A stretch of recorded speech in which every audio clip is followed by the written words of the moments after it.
Mana bu qishloqda Jo'xa degan bola bor. Xo'sh, nima qilish kerak?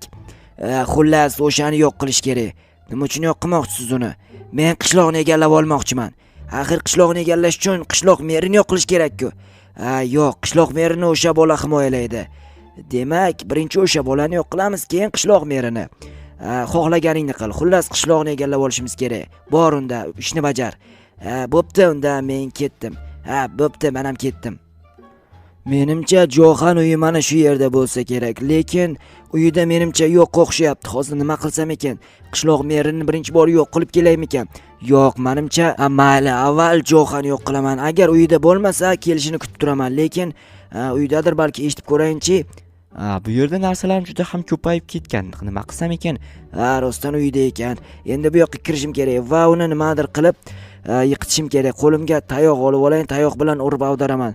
Keyin esa yiqilgandan keyin unga hujum qilishni boshlayman. Ya'ni qanaqa hujum qilishimni o'ylab ko'rishim kerak. Birinchi uni qiyofasiga kirib olaman. Qiyofasiga kirib olganimdan so'ng esa keyin qiladigan ishim birinchi o'rinda borib janob merni Jo'xani qiyofasida yo'q qilish. Obbo, ikkita versakni nima keragi bor menga? Yana bitta daraxt sindirishimga to'g'ri keladi. Qo'llarim og'rib ketdi. Mayli, hozir nima bo'lsa ham sindirib olaman. Tak, cho'p kerak bizga. Bo'ladi, bitta cho'p yetardi-ku, mayli, 8 tasi hech qanaqa ortiqcha xalaqit bermaydi. Xo'p, Jo'xa uyidamikan? Uyda bo'lsin, nima bo'lsa ham. Xo'sh, tak. Nima qilsam ekan bularni? Voy yigitcha. Hozir. Voy dedim. Siz kimsiz? Menga qara, men seni uraman. Yo, tegmang. Ma, yaramas. Qalay bo'lar ekan? Endi men seni qiyofangga kiraman. Yaramas, itvachcha. Endi men senman, tushundingmi? Hozir seni ko'rasan mendan. Hozir. Alo, qayerdasan? Men o'sha g'ordaman. Jo'xani hushsiz holatga keltirdim. Uni kelib olib ket.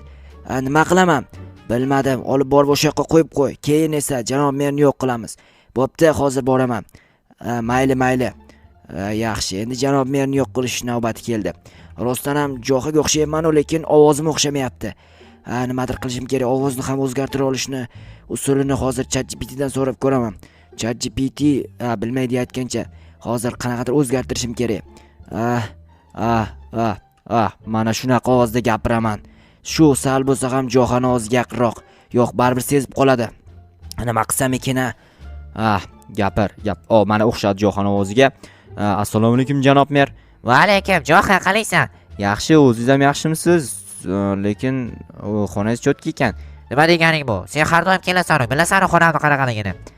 Endi